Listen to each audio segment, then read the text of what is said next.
Did you know that the famous Ghana Empire wasn't even located in modern Ghana? For centuries, maps of Africa have misrepresented the continent's rich and complex history. This is the real story of Africa's powerful empires, a story that challenges colonial myths and reveals the true scale of African civilization. We begin in the north, with ancient Egypt, a civilization that unified around 3100 BC under Nama.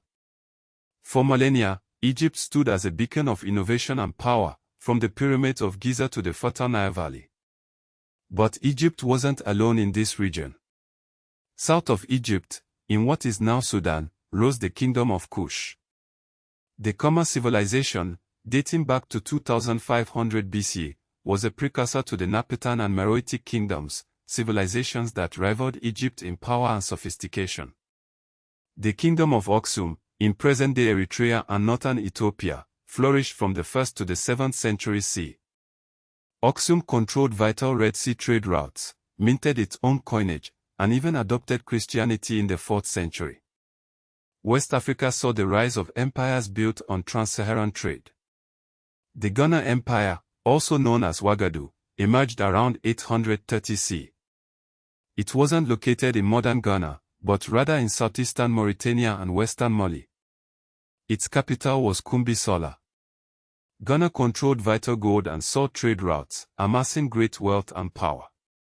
Around 1230 CE, the Mali Empire rose to prominence, founded by Sundiata Keita after the Battle of Kerina. Under Mansa Musa, who ruled from 1312 to 1337, the empire reached its peak. Timbuktu, Gao, and Jen became centers of trade, scholarship, and Islamic learning. The Songhai Empire succeeded Mali as the dominant power in West Africa, lasting from 1430 to 1591. With its capital at Gao, Songhai controlled vast territories and trade networks. However, the empire fell after the Battle of Tondeba in 1591, when Moroccan forces defeated the Songhai army.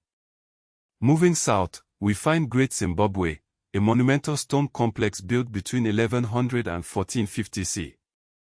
This was the center of a powerful trading state linked to the Indian Ocean trade. Great Zimbabwe's predecessor, the Mapungubwe Kingdom, flourished from 1075 to 1220 CE. Further west, in Central Africa, the Kingdom of Congo emerged around 1390. This major state encompassed part of present-day Angola, the Democratic Republic of the Congo, the Republic of the Congo, and Gabon. The Luba and Lunda empires, which rose in the 16th and 17th centuries respectively, further demonstrate the complexity and diversity of Central African states. These are just a few of the major empires that shaped African history. But the continent was also home to countless smaller states and societies that played vital roles in regional trade and politics. The Garamantes in the Libyan desert, the Blemis in Nubia, the Kanem-Borno Empire, the Ajuran Sultanate in Somalia, and the Benin and Oyo kingdoms in West Africa are just a few examples of the many lesser-known states that deserve greater recognition. Trade was the lifeblood of many African empires. The trans-Saharan trade connected the Mediterranean world to West Africa, with camel caravans carrying gold, salt, slaves, ivory, and other valuable goods.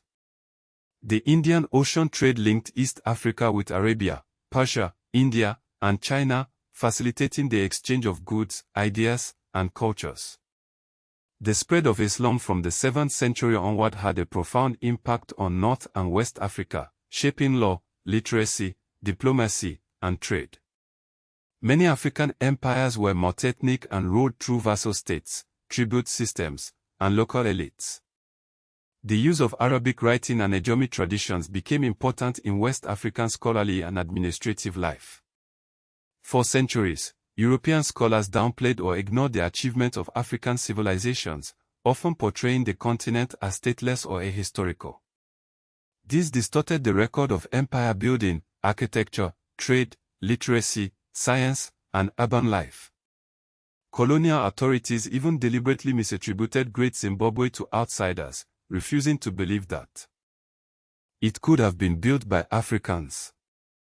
But the truth is that Africa was not outside world history, it was central to it. African empires shaped global trade, religious diffusion, urbanization, state formation, and intellectual networks. They disproved the old racist idea that Africa lacked centralized states, architecture, writing systems, diplomacy, and long-distance commerce. Today, the legacy of these empires lives on in modern Africa. Many modern states have adopted names and identities that reference these ancient kingdoms.